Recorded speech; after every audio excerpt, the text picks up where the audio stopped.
Guys, attendance is on, so please put it there.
Okay, let us hope to reach 40.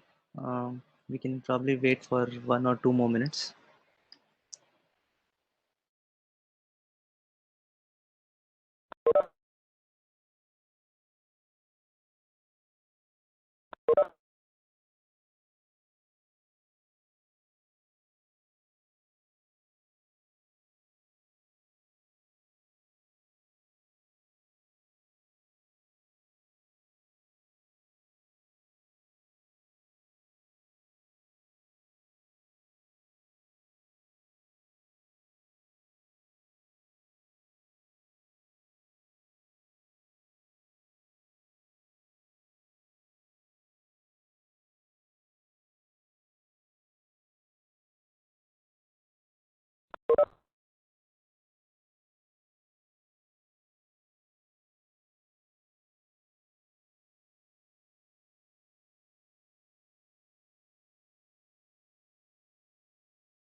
Okay, I think we can start. Let's start, guys. By the way, keep working on your projects because, and if you have any queries, talk to me over email. I may not be able to reply back immediately, but I will reply. Usually, I try to reply as soon as possible. So, please, whatever you have, whatever queries you have about projects, please keep on shooting them to me at through via email.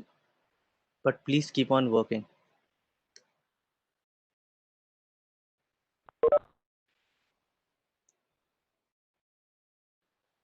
Okay.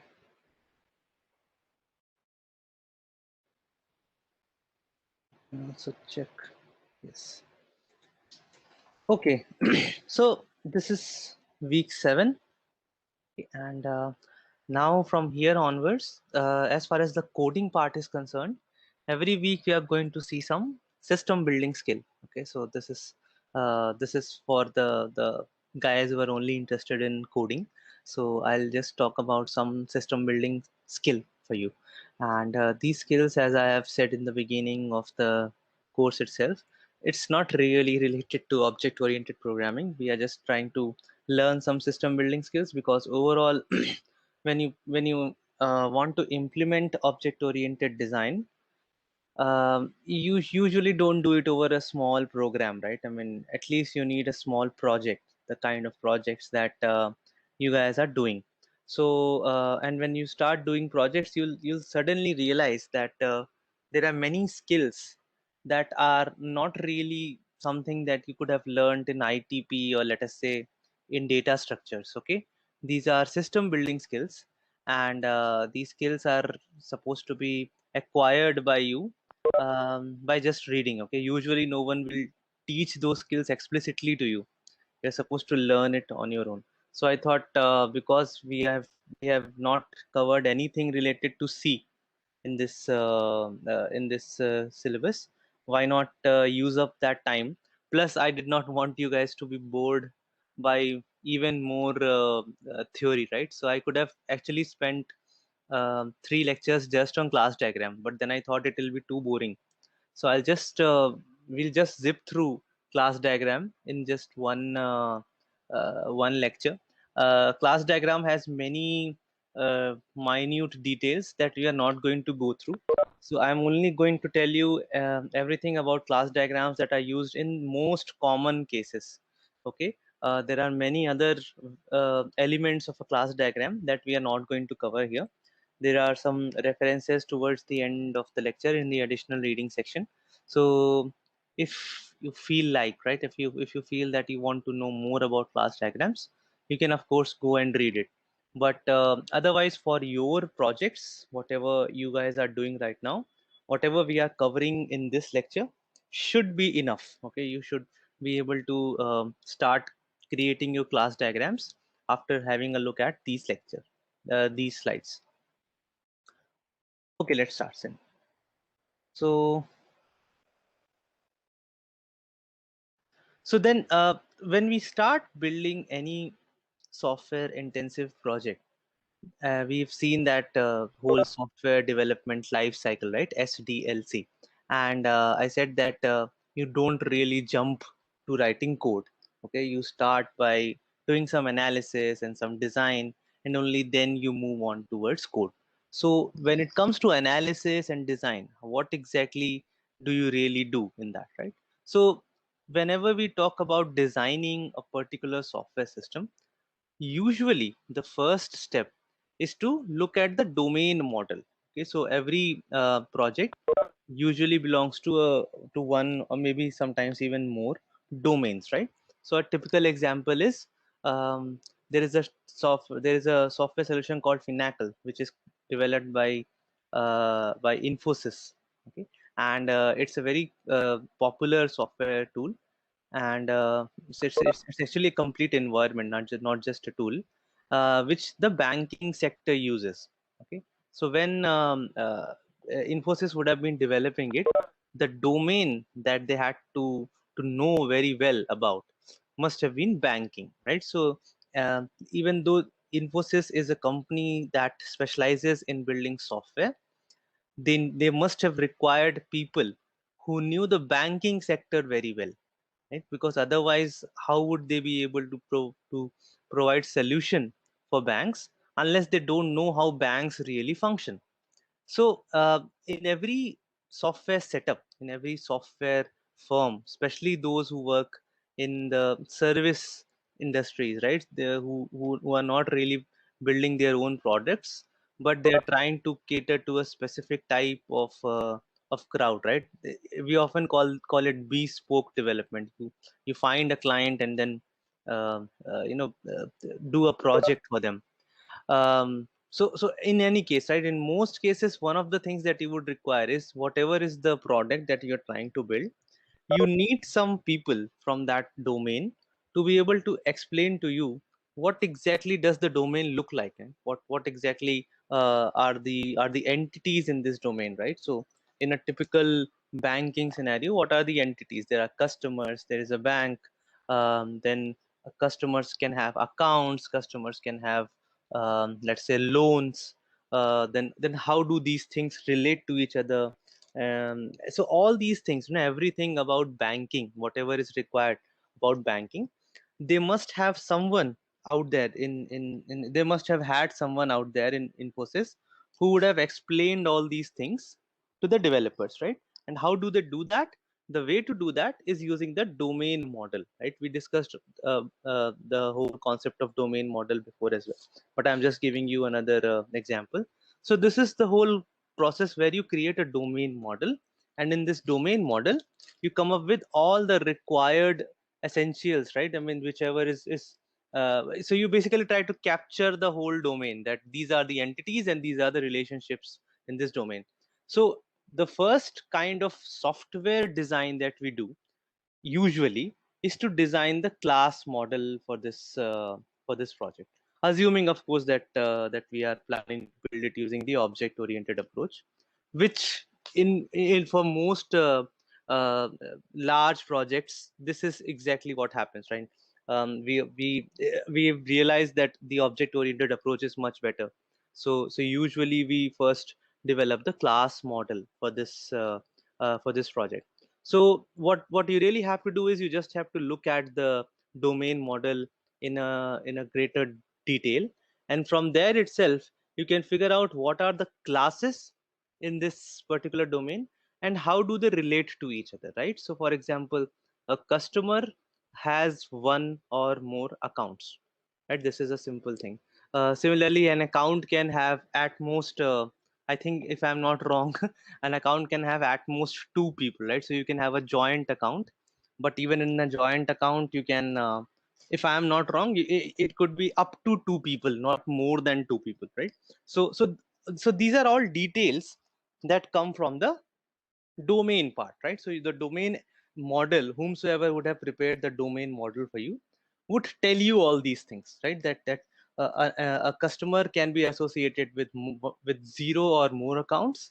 Zero also because sometimes a customer might just be someone who has taken a loan from you or who has taken a credit card from you, but he or she doesn't have an account in your bank.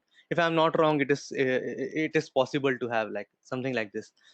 Similarly, an account can have one or two holders, right? There's no other possibility here. Account cannot have zero owners, and account probably cannot have three or more owners. So this is a domain and knowledge, right? And with the help of this, you can basically tell me that in my class model, I'll have two classes: customer and account, and there is a relationship between them, right? That there is a multiplicity as in how many members of one class can be associated with how many members, or when I say members, they are basically objects. So how many objects of one class can be associated with how many objects of the other class? So all this information, all this knowledge comes from the domain model. So in a typical scenario, you start by creating a class model for your project, and this class model is often it's usually straightforward or easy to study the domain model and then translate it to a class model. So again, the class model is prepared for only the features you are intending to build. Okay, the domain model may have more information which is not necessary for you, right? So if you are just preparing a solution that shows a typical customer information about his or her account, so maybe you are not at all interested in credit cards and loans, right? So there might be a part of the domain model for which you do not have classes in the class model. That is feasible, that is possible, because the solution that you are trying to build, it doesn't involve any kind of there are parts of the domain that are not going to be a part of your solution. So in that case, you don't need to create classes for it. But the other way around, you can always rely upon it, right? So whatever you want to do in your particular project, it is highly likely that it can be the classes can certainly be imported by having a look at the domain model. Okay, so this is the idea, from domain model to class model. You have to actually study I mean, there is a chapter, I think, in your textbook, where they have talked about how to do this, but I did not want to go into that much detail. But this is the general idea. There is some person or a set of people who are skilled at reading the domain models, and then from with the help of that, they are able to create the class models. But the idea is, you are supposed to create some classes, and these classes are going to capture the relationship of the domain for you. So how do you represent these classes? Well, typically, to represent these classes, you use a diagram like class diagram from UML. And in order to represent a class in a particular class diagram, there are certain UML notations. So classes are represented using rectangular boxes. And in general, so by the way, it is possible to just create one box and write the name of the class within it, and then that too is fine, right? You can create class diagrams like this. It's just that this kind of a class diagram only describes the relationship between the classes. It doesn't describe the details of the classes, right? But usually what we do is we do also provide some knowledge about the internal details of the class. So most of the time when we create class diagrams, we have three compartments, right? There are three sections within this rectangular box.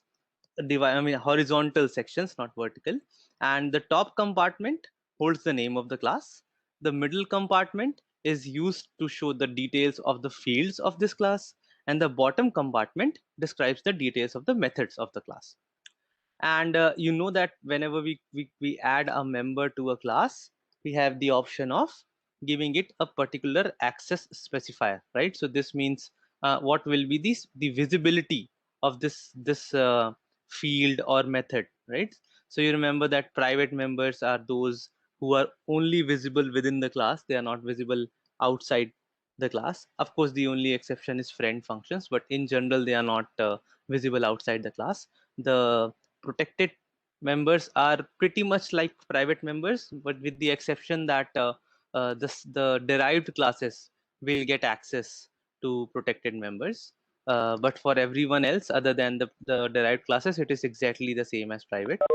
And the public members are public, right? They are visible, they are accessible to everyone. So if you want to create a class diagram, and if you want to put a class within this, um, usually what you'll do is you'll create three sections within a rectangular box horizontally. You'll put the name of the class on the top section. Then you'll start putting the details of fields in the middle section.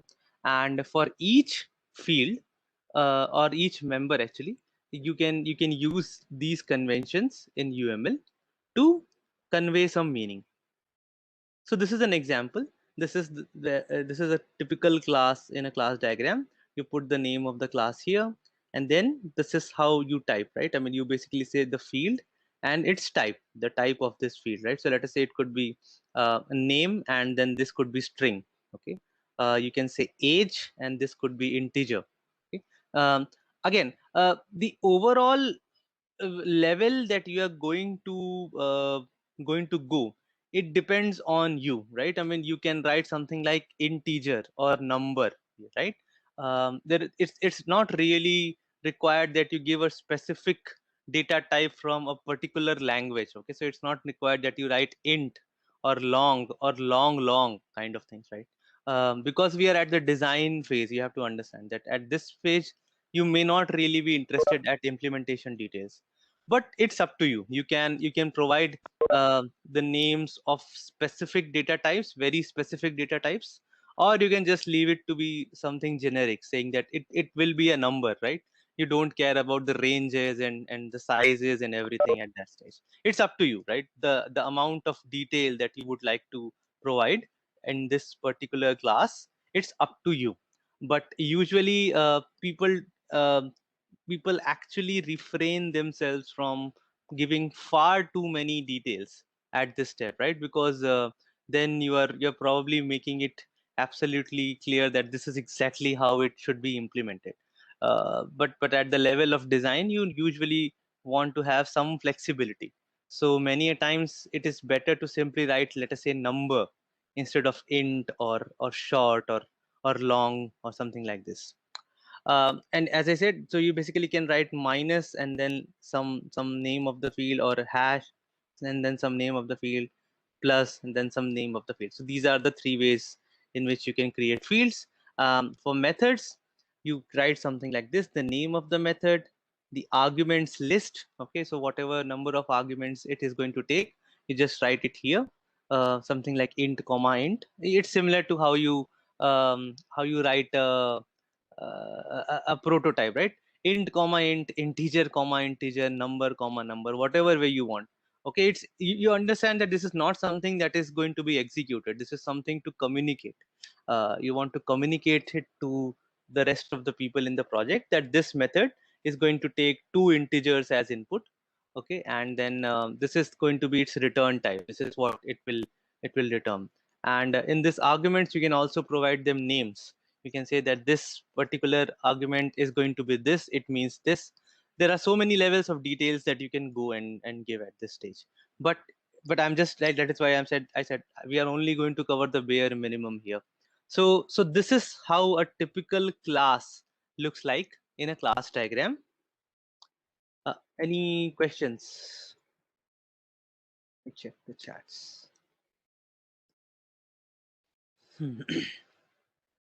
Any questions?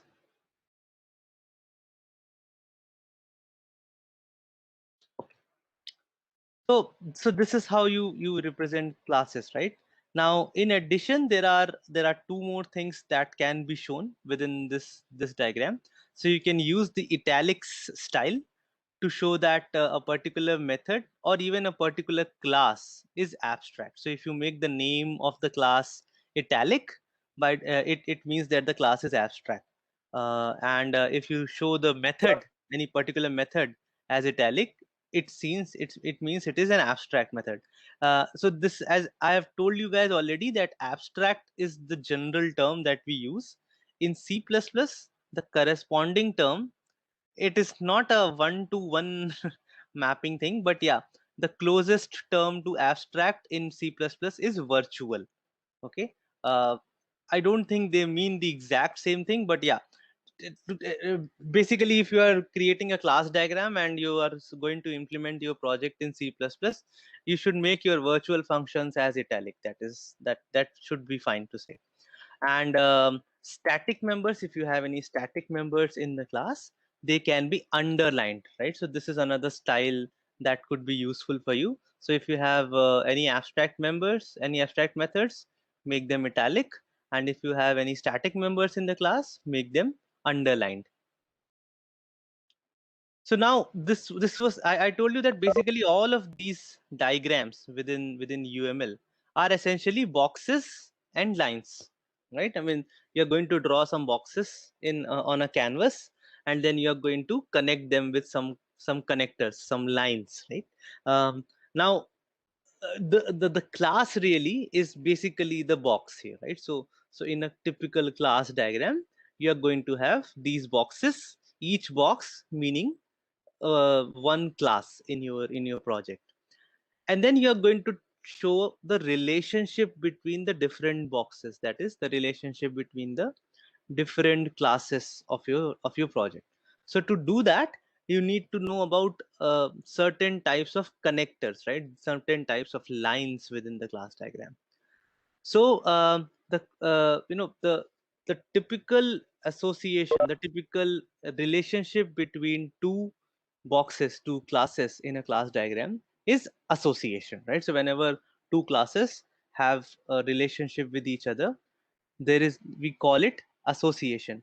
Now there is a change, there is a correction in lecture 2.1. the this was actually the lecture where I introduced object oriented methodology to you.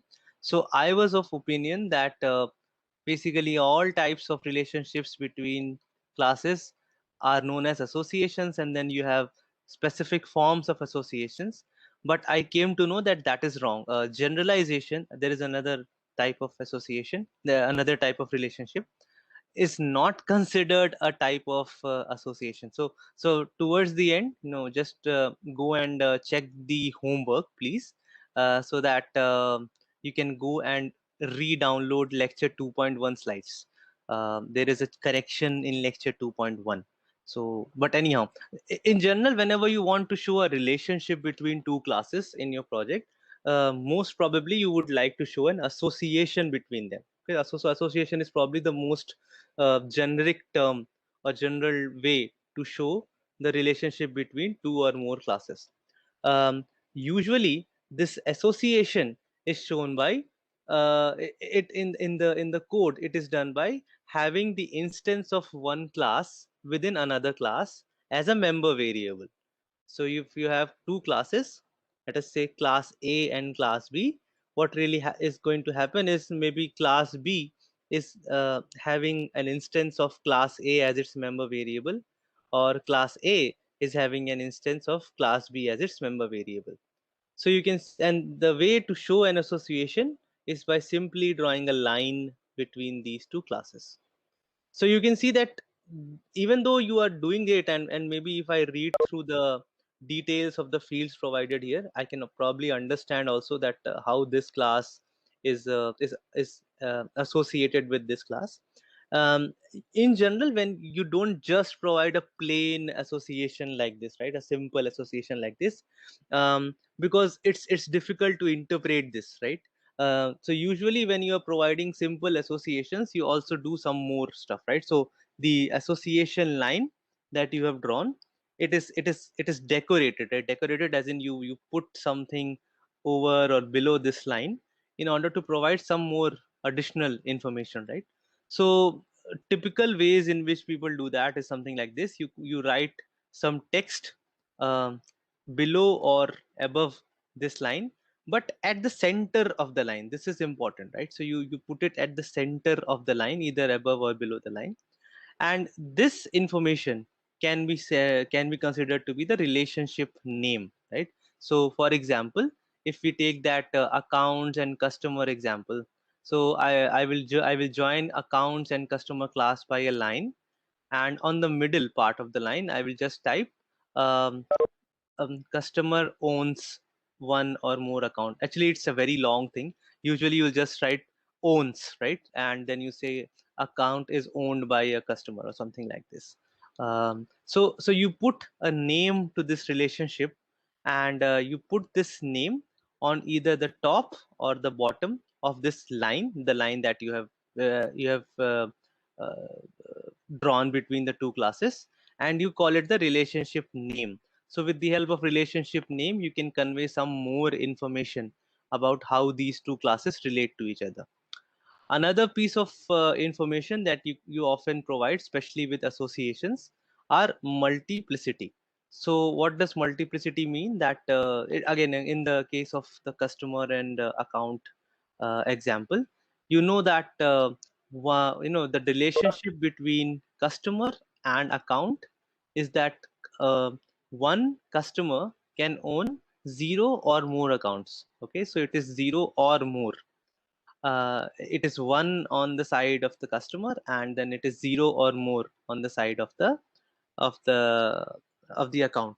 Similarly, one account can be held by one or two people, right? So this is the idea that whenever there is a relationship between two classes, you'll have these multiplicities. Means how many number of objects can participate in this relationship from both these classes.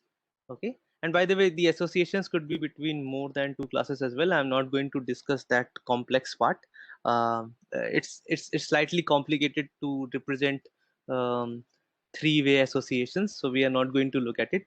In the reference text you will find more information about it, but for now just assume that we are talking about relationship between two classes only. So when we talk about multiplicity, we can also tell that we can also provide this type of information, that in any type of association between these two classes, this is the maximum and minimum number of objects that can participate in this association. And this is a typical way to do that. You write this text towards the sides. Okay, so this is the relationship. This is the difference. You write the name of the relationship to in somewhere at the center of this line. So this text means the relationship name, right? The you are providing a name for this association. And if you write the text closer to either of these two classes, this represents multiplicity. Okay, so keep this in mind. Again, you don't have to measure and there are no conventions which tell you that it has to be at these many centimeters or these many millimeters apart.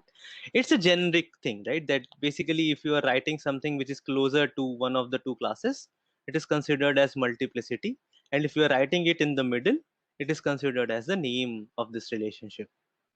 And this multiplicity, it should be provided in a fixed format, right? Why? Because we are talking about numbers now. We are talking about the number of objects that can be part of a typical association, right?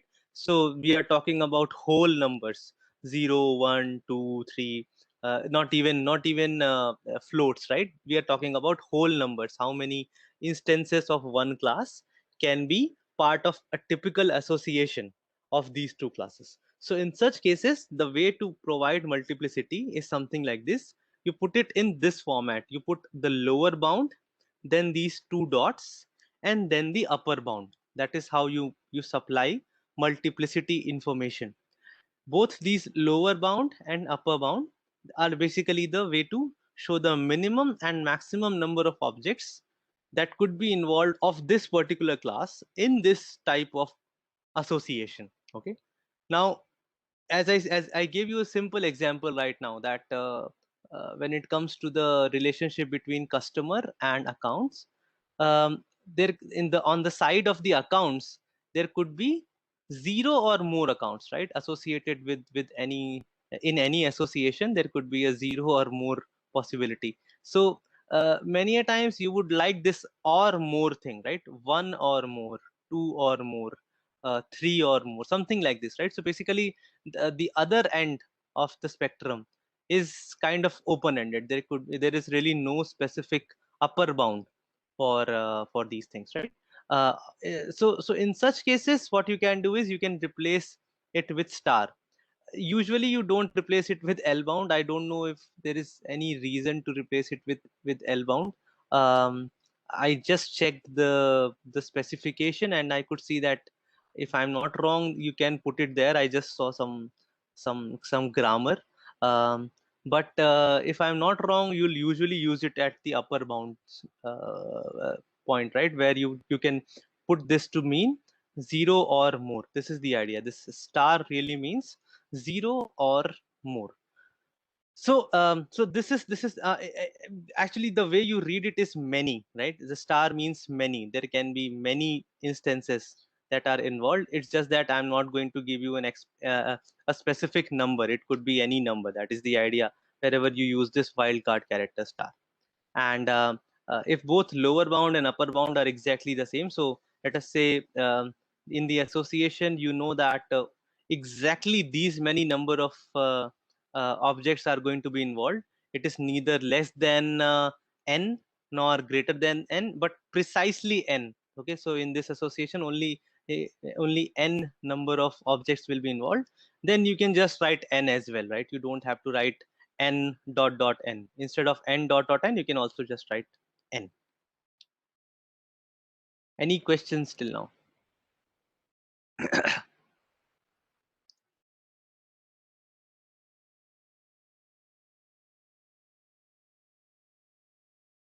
Okay.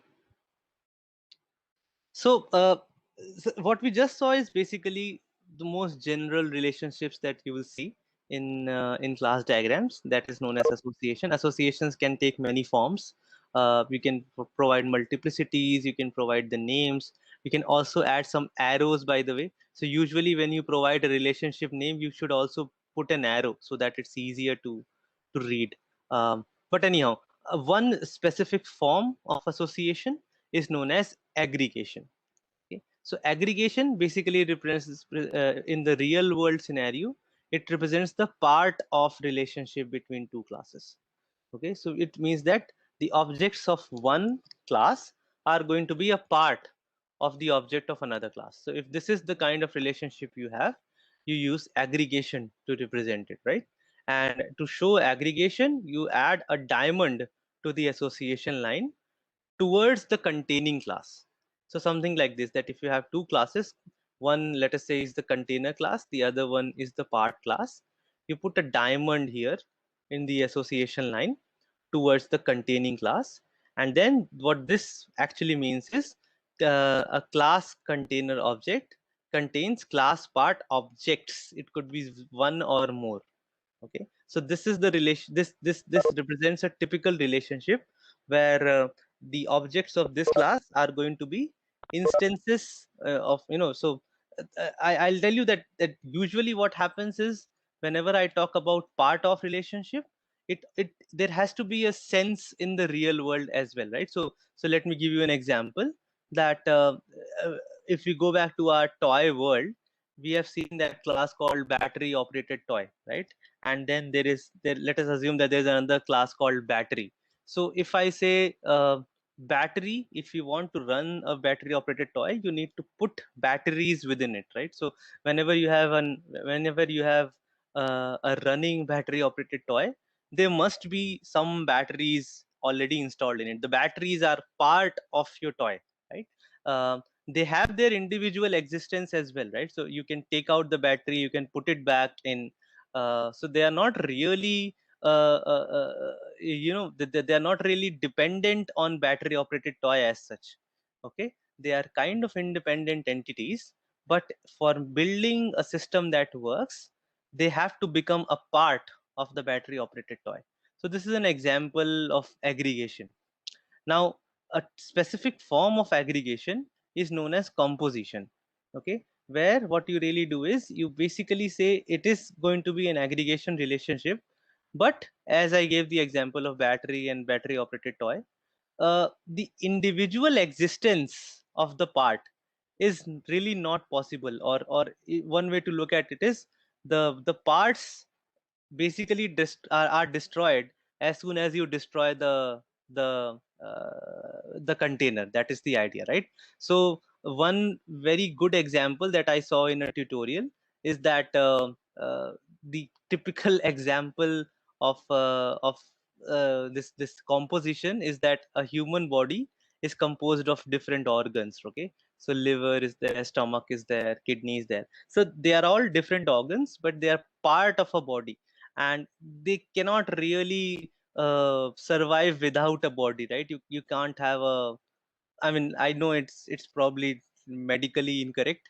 I guess the guys can do it these days. You can keep an organ alive for some time, but yeah, in general, the idea is that the organ, even though it has its own identity, it only makes sense to have it when it is part of a body. You know, otherwise, if you take it out of the body or the body is dead, the organs are dead as well. So it's something like this. That composition is a specific type of aggregation where you show a very strong relationship between the part and the container. You say that the container is in some ways the entity which is holding everything up. The moment the holding entity goes down, the rest of the entities do not matter. So a typical example is, let us say, the remote controlled for a battery, for a remote controlled car. If you have that remote control as a part of the system, this remote only matters, right, unless as long as the car is working. If the car breaks down, you simply cannot use the remote, right? That remote is now useless in some ways. So I really could not come up with a very good example of composition, but the idea is it is a kind of aggregation, but the relationship between the container and the contained class is much more stronger. You know, as soon as the container dies, the contained class, the contained objects also die. They do not have any individual existence of their own, right? So, and to show it, you simply make the diamond as a solid diamond. Okay, for general aggregations, you just show them as hollow. But if you want to also show additional information that this is not just aggregation, this is basically composition. You know, these objects have no individual identity. Their identity is associated with their container. So if you want to show this information as well, you simply make this diamond as uh, as solid instead of just a hollow diamond. Any questions till now? I know it's all theory, and it might be a little boring, but the idea is if you know at least these theory, then you can try to apply it to your projects, and you can try to create some class diagrams. Maybe at that point of time, the references that I have given you, that will be helpful. You can go and check out some of the references. I know these things are not going to stick in your mind. I'm just covering it in the lecture so that at least you get to remember a few names out there. But when you start designing class diagrams for the first time, you will have to look at some references first. Anyhow, any questions? Sir, Yeah. can you explain again the difference between the association and aggregation? Yeah, sure. So basically, as I said, that aggregation and associations, right? So association, it's like a specific form of one another, right? So association means whenever you have whenever you want to have a relationship between two classes, A typical way is you just put an instance variable of one type into another, right? That is like one way of creating the association. Now it is also possible that both the classes can have references to each other's objects. Okay, it is possible that both classes have instance variables of each other. By the way, it's kind of indirect self-referencing in some fashion, right? You know how self-referential structures, this is a kind of indirect self-referencing where there are two classes and they have member variables of each other. So association is the generic form where everything is possible, where there are two classes, let us say A and B. A can have an instance of B and B can have an instance of A as their member variables. Usually there are reasons for having this. I mean, I can understand it will be confusing for you. How do you how how does this work? But don't be confusing. It's probably as confusing as self-referential structures, but it happens in certain cases. You might need certain variables of both classes to be a part of both classes. So association is the general form of relationship, that there are two classes out there and they are somehow associated with each other. In many cases the association will actually be a case of aggregation, right, where only one class is going to have the instance of the other class and not the other way around. So when this is the case, when only one class is having the instance variable of the other class, you can call it to be aggregation. Okay, aggregation means that the objects of this particular class are going to have the objects of the other particular class as a part of this overall object. Now, an even more specific case of aggregation is where you say that this part class, right, the class which is becoming a part of the other class, it doesn't really have an independent entity of its own. Okay, its existence is dependent on its container. I gave you the example of organs, right? The organs, even though we can talk about them individually, they only make sense, okay, whenever they are part of a body. Okay, you can't, let us say, I know it is medically incorrect, but basically you can't go out and buy a liver from somewhere or a heart from somewhere. It must have been part of some body. That is the idea. So that is the relationship, right? Composition basically means that there is a very strong relationship between the part and the container, and the part is simply its identity is dependent on the parent. Whereas general form of aggregation is where there are two different entities, they are independent of each other. The object of one can exist independently of the object of the other, but it becomes a part of the object of the other, right? So that is the idea. Is it clearer now? Association, aggregation, and Yes, sir. composition. Thank you, sir. Okay, so basically they are specific forms of each other. Association is the general form of relationship. Okay, and it is usually done by adding instances of one class into another. Okay, but as I said, it is possible to have a more complex relationship where there are associations which are not aggregations. That is the idea. Similarly, there are aggregations which are not compositions. Okay, the other way around it works, right? All compositions are aggregations, all aggregations are associations, but not the other way around. Any other queries?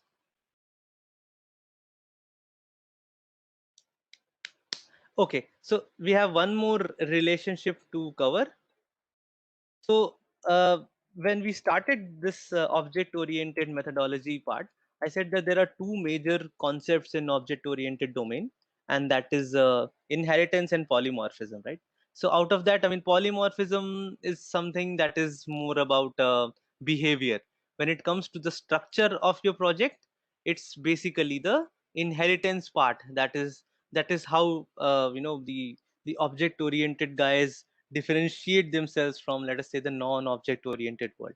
So the relationship to show inheritance in a typical class diagram is also known as the, let us say, generalization specialization relationship. You know why generalization and specialization, right? That whenever you have two classes, um, let's say one is parent, the other one is child.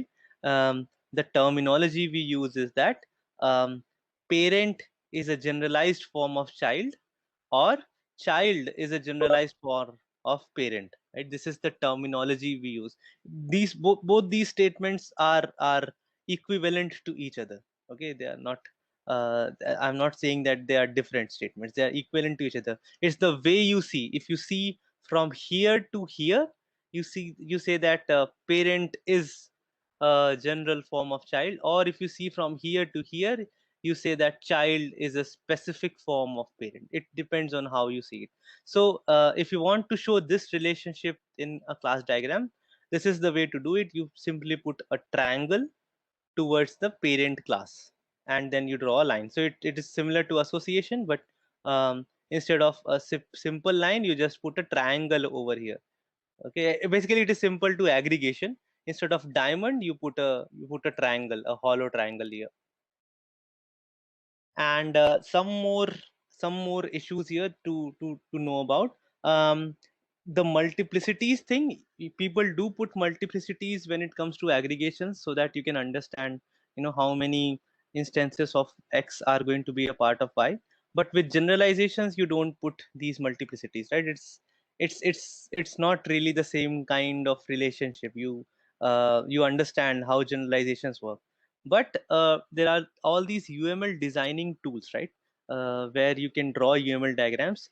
You might actually see that they allow you to put multiplicities even on generalizations, which in conceptually does not make any sense. Generalization and specialization relationship, there is really no concept of a multiplicity here. You simply say that this is a derived class superclass relationship. So don't get confused. The tools might give you the option of putting multiplicities, even with the generalization connectors, but don't get confused. Okay, it doesn't make any sense. Just drawing a generalization, that is enough. You don't really need to put any relationship names or any multiplicities, because some tools might actually let you do that. But don't feel that it's required. No, it's not really required. Generalization relationship in itself is pretty much self-explanatory. You don't have to provide relationship names or any multiplicities. I'm not sure. I have really never come across any class diagram where people have put any annotations or any relationship name over generalization. So you don't have to use anything like this. That generalization relationship speaks for itself. One more thing that you should know, and this I think is a good idea, that instead of leaving that association line to be a plain line, okay, if you are adding a relationship name to it, try to add an arrow to it as well, right? So as the idea is something like this. If I put a name of relationship over this association, I would like people to know how to read it, right? So let us say if I am drawing an association between customer and account, and then I'm putting the relationship name as owns, right? So then the way it should be read is something like this: customer owns accounts, right? So there is a if in such a case, you should put an arrow towards which goes from customer to account. Okay, so putting these arrows might actually enhance the meaning within of your associations. So whenever you're using a relationship name, you should use some arrows so that it's easier for people to read what you mean by this, right? And this is, by the way, the homework part. In lecture 2.1, I had made a mistake. At that point of time, I actually believed that they consider generalizations also as a type of association. But when I was preparing this lecture, I started reading some more text. I realized that no, they treat generalizations as a different relationship. So yeah, that is not a type. And by the way, these confusions come in because the UML designing tools often give you um, all the things associated with an association for a generalization as well. So, but don't think that generalization is a type of association. It's a different relationship. So please, if you have already downloaded lecture 2.1 slides, please re-download them. I have made the corrections in it, and please create the class diagrams for your projects. Okay, I told you this far back that more than your code, I'm going to look at these things in your final project report. And there is a tutorial on YouTube. It's a very good tutorial for UML. It's a very short one where the person tells you everything in extremely short within an extremely short capsule. So there is only it's a part of that video. It's only about 8 minutes or so. Just go and watch it, and it covers pretty much everything that we have covered in this lecture in a very short capsule. Okay, and there are some readings for you as well in the lecture. Okay, any questions? We have around 2-3 minutes. um by your NSEM exams you should be able to submit. Okay, I have not yet thought about it, because I will evaluate each group's projects individually, but I do not want you guys to, because I know that once I give you a deadline after the NSEM, you guys will not work till the NSEM exams.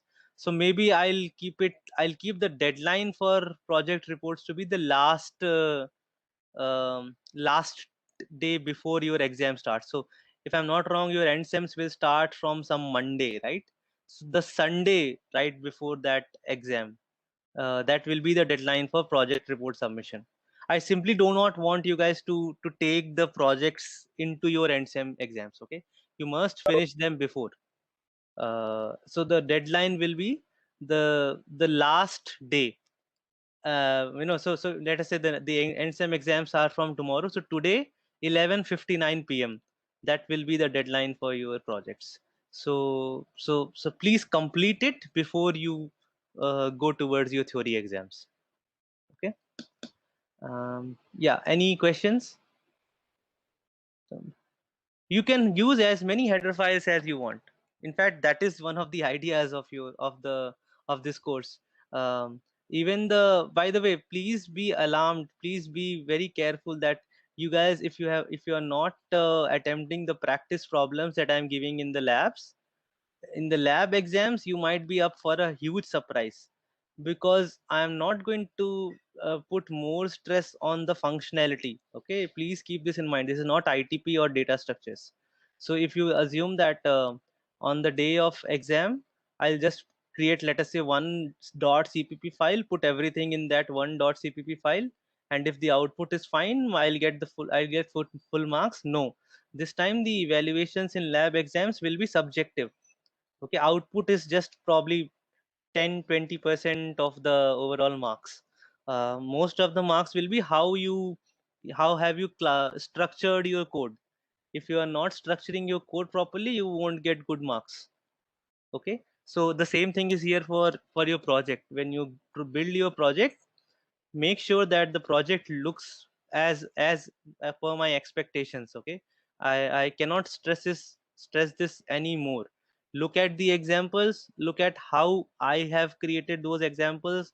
What do the header files contain, what do the C++ files contain, what should go in a header file, what should go in a CPP file. How to create make files. Please put more time on all this. This I make it very clear. It is not a data structures course. It is not ITP. The last 2 weekends. Okay, the last 2 weekends. Let me tell you the dates, exact dates. Hmm, calendar. June 2021. Okay, let me just stop sharing this. Okay. Hmm,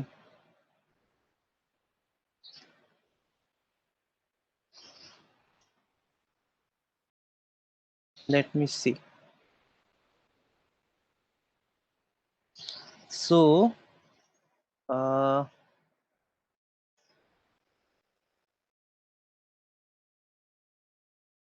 let's see the calendar. Um,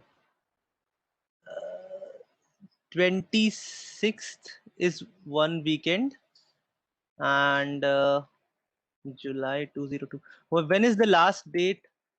When is the last date for your classes? Does anyone remember? And when do the end sem exams start? July 9 is the last. So then we can't have it on July 10th because I guess July 12 will be end sem exams, right? And July it will start by July 12, right? If I'm not wrong. Huh. So then we have two options, guys. You can tell me. We can either have it on 26th and 3rd, or we can have it on 3rd and 10th. It's up to you. You can tell me. We need 2 weekends. Okay, 2 Saturdays. So because it will be an exam, it will be common. It will be for both batches together. So you tell me, who's going to float a sheet and tell me. So third is there. We have to use third anyhow. We can either do it on 26th or 10th. It's up to you. I have no problems with either one. So you tell me. Okay. Someone can float a sheet. Who will float the sheet? Who asked the question? Sure. Okay. So Sure, please float a sheet. It's up to you. 26th, 3rd, and 10th. We have 3 dates. We have to pick any two actually. I would prefer if they are consecutive, but if you guys want, I can also split it. So okay, so you have these 3 dates. Please tell me on which of these 2 dates you would like. Actually, if you have it on 3rd and 10th, you will get one more week of practice. I will give you one more practice question. Okay, on 26th as well. So it's up to you. But we have to do that. Yes. Jay, okay. I'll create the solutions. I know. It was on. It's something that is pending on my part. I'll create the solution for the grocery question, and I will also then create the solution for this one, the aircraft question. And yeah, that is actually it makes sense because then you will be able to understand what I expect from you in the exams. Okay, even if you have not attempted the question at all, at least look at the solution and then try to do it like this. I will give it to you over the weekend. Okay, once I am done with this week's lectures, I will sit down and prepare both the solutions for the one. Yeah, for lab 3 is this one, right? The one that I have given this week, the aircraft one, right? That is lab 3. I don't know the numbers right now. Ha. So I will prepare solutions for both, the aircraft one and the grocery one. Maybe over this weekend I'll sit and I'll prepare solutions for both. The solutions I'm going to give you only because you should be aware what I am expecting from you, right? Because some of the solutions that I have received over email, they were not the things I expected. So please keep this in mind. Okay, you are already getting late for the next lecture. So we'll meet tomorrow. Okay, guys. Bye. And please, Shore, send me the result of your survey. Send it to both batches. Okay, guys. Bye. Thank you, sir.